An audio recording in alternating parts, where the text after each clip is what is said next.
So, have you ever left a dinner party or a girls' night thinking, what the hell just happened? You had a plan. You're gonna be quote unquote good, right? One drink, no chips, maybe a salad.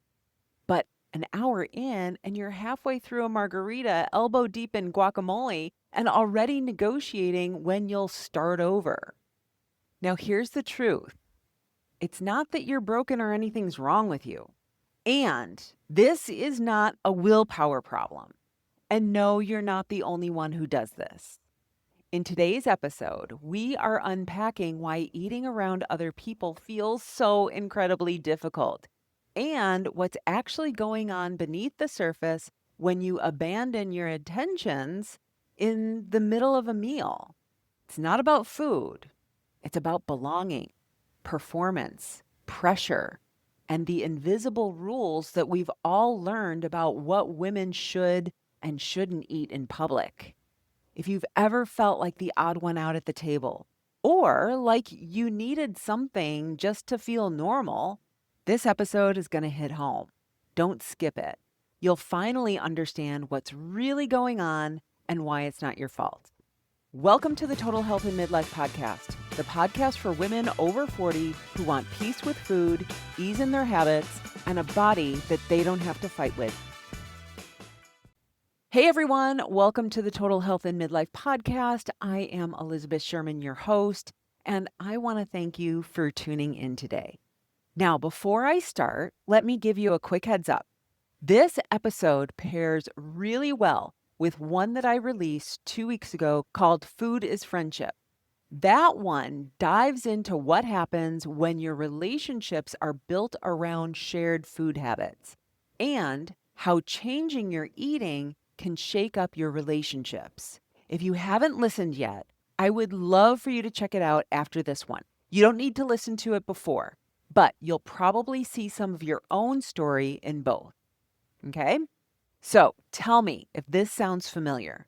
You've got a plan, you're feeling focused, you even gave yourself a little pep talk in the car ride on the way to dinner. Just one drink, no chips. I can do this.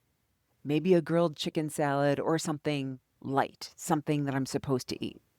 You're not going to be that woman who loses her mind over happy hour appetizers. But fast forward an hour and you're already 2 margaritas deep, knuckle deep in guacamole and thinking, what the heck just happened? And you didn't even want the chips or the second drink. And the plate you cleaned, it wasn't even that good. And yet here you are, bloated, frustrated, and quietly promising yourself that you will start over tomorrow. Now, why is that? Why does eating around other people feel like walking into a tidal wave of invisible pressure? You know how to eat when you're home. You know what feels good in your body, but something happens when other people are around. Something that makes you abandon your plan and sometimes even yourself. So let's talk about that. Here's the thing no one tells you. When you eat around other people, you are not just feeding yourself. You're actually kind of performing. Now, not intentionally. You're not putting on a show with jazz hands and a tiara, but you're still trying to read the room, to fit in, to match the vibe, right? And most of us learned very early that women are supposed to eat in ways that make other people feel comfortable. The backyard barbecue, totally be chill. Don't be the high maintenance one asking what's in the potato salad. Just grab a paper plate, smile, eat the burger, even if you didn't really want it. Now at the fancy restaurant, you're supposed to be poised and sophisticated. Order the fish, nibble at your food. Heaven forbid you be the woman who orders ribs, right? And with new friends, especially if they look like they have their act together, you better believe that you are trying to keep it quote unquote clean, right? You don't want to be judged for what you're eating. So maybe you underorder, you skip the dessert, you say you're not really hungry, even if you are starving. It's like we've all got this mental catalog of what's quote unquote appropriate to eat based on who we're with and where we are. And every situation comes with a different set of rules. But the problem is, none of those rules or scripts are actually based on your needs. They're based on managing how you are perceived. Food becomes this costume change. You're not eating for nourishment or even enjoyment. You're trying to send the right message. I'm cool. I'm healthy. I'm not too much. And after enough meals like that, no wonder you get home and eat the thing that you really wanted because you never gave yourself permission to just be a person at that table. Performing is exhausting, especially when no one else notices the act because they are too busy managing their own. And here's the thing, when everyone is performing, no one is really present. No one's truly connecting. And you miss out on the actual joy of eating with people that you care about. That's the real cost. So let me tell you about my client. Her name is Sarah. Now, Sarah had a plan. She was heading to a Halloween party hosted by some of her newer friends. And in our coaching session earlier that week, she had told me, I'm good. I totally got this. She wasn't planning to drink. She thought she might eat something beforehand just to make it easier. She'd been doing great with her habits and she wanted to keep that momentum. But the party wasn't what she expected. There was queso, there were margaritas, and there were a lot of women standing around laughing, glass in hand, chip in hand, totally relaxed. And before she even knew what was happening, Sarah was holding a margarita too, and then came the chips, and then the queso, and more queso. And she didn't even really think about it. It just sort of happened, like her body took over. And then afterwards, not only was she devastated, but she was completely beating herself up about it. She didn't understand how something that felt so solid earlier in the week had unraveled so quickly. She said, I don't even drink that much anymore, and I wasn't even hungry. Why did I do that? Here's why. Because in that moment, eating and drinking weren't about the food.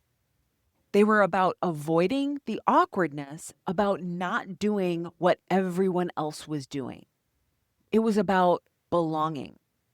And when everyone around you is doing something that signals we are all in this together, choosing not to can feel like stepping out of the circle.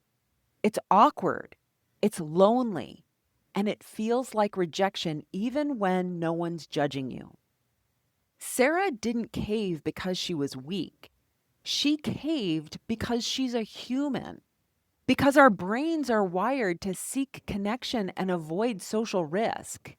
Because the discomfort of not fitting in is sometimes stronger than the discomfort of overeating.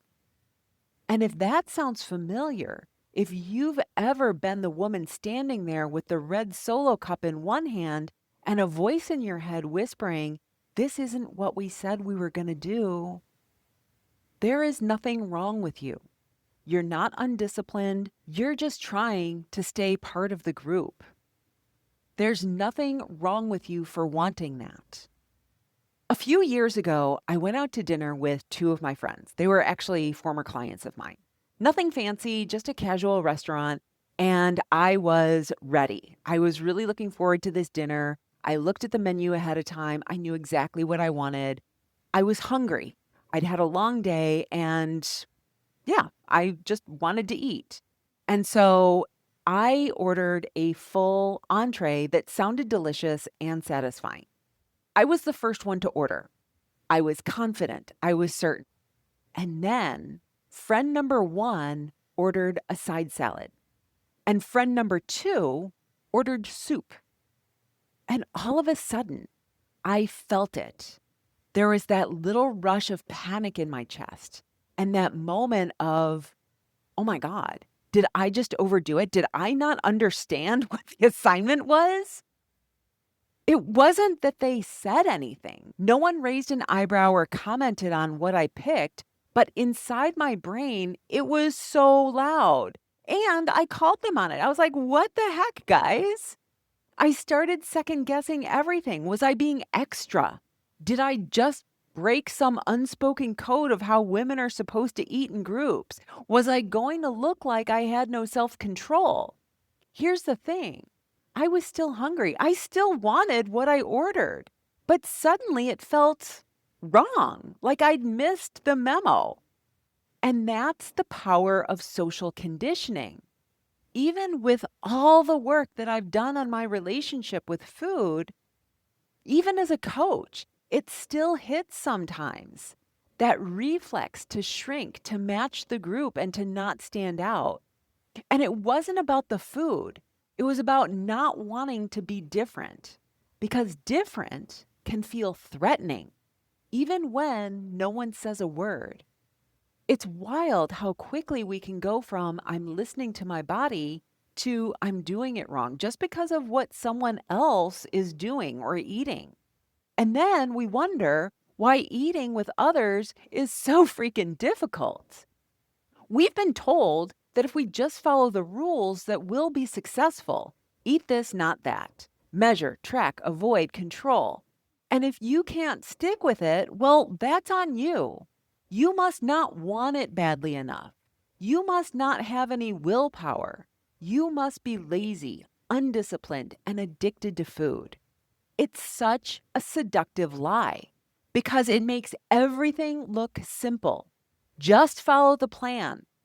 Like health is a checklist and not a whole ecosystem of feelings, relationships, stress hormones, and let's be honest, life. But here's the problem, diets don't prepare you for people. They don't teach you how to handle the awkwardness of ordering differently at dinner. They don't show you what to do when your friends all want to split dessert and you don't. But you also don't want to be the buzzkill. They definitely don't teach you how to sit with the feelings of being left out or the discomfort of breaking tradition. The second your environment changes, when you're not at home with your prepped meals and perfect lighting, all of those rules, they completely fall apart because real life doesn't care about your macros. This isn't a willpower issue. This is a skill set issue. The skills of being present in your body, the skills of holding boundaries with kindness and love, the skills of letting people feel however they're going to feel without making it your responsibility. No one teaches you that. So when you struggle, you assume the worst about yourself. But the truth is, you are doing the best you can with the tools that you were never given. That's not failure. That's just being unprepared. So we want to normalize those feelings. So where does that leave us? If your eating around other people is this emotionally charged, and let's be real, sometimes it absolutely is, what can you actually do about it? Let me offer you this. You might not always have control over what's being served, but you always have control over how much you eat. And this is something that I teach all of my clients. It's actually habit number 7 in the 8 basic habits that healthy people do. Eat just enough, not too much. You can still show up, participate, and eat with everyone else without feeling stuffed or out of control. You don't have to skip the tacos or the birthday cake, but you can stop when you've had enough. And the more you practice that, the more confident you'll feel walking into any food situation. Now, here's the second piece. Start paying attention to how you feel when you don't follow the group. Not what you think you're supposed to feel, but what you actually feel. Do you feel anxious, excluded, guilty, awkward? Do you worry they'll think you're judging them or that you'll look like you think you're better than them? Do you feel proud, curious, quietly rebellious?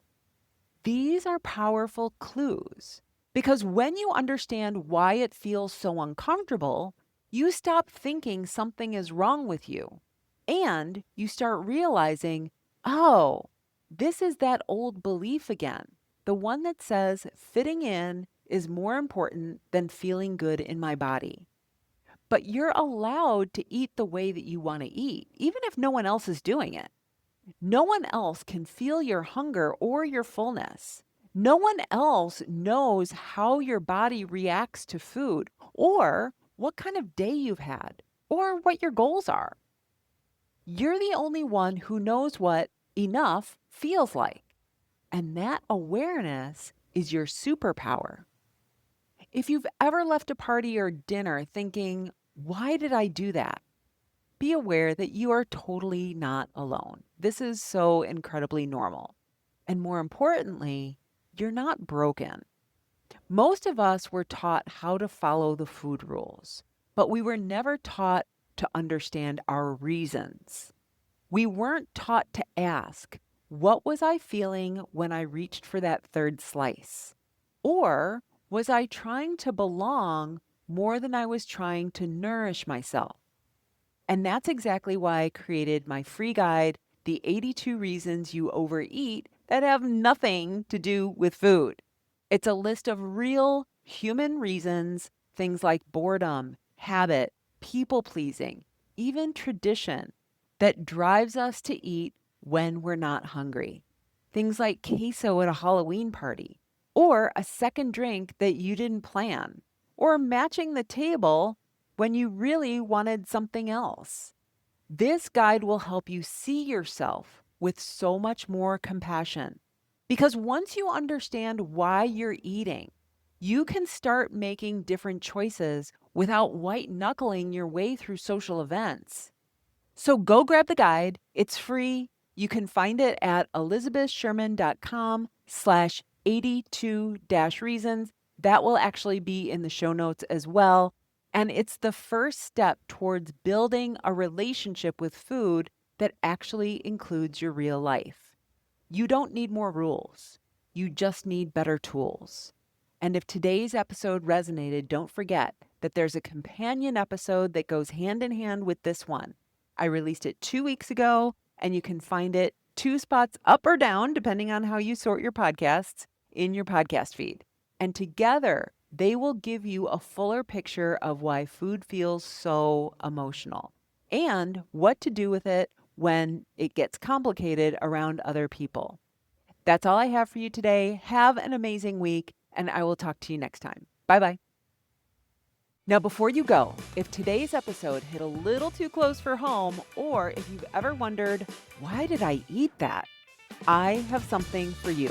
It's called the 82 Reasons You Overeat That Have Nothing to Do with Food. Now, it's not a guilt trip, and it's definitely not another diet plan. It's a free guide that will help you to finally understand why you keep eating, even though you swore you wouldn't. Here's a secret.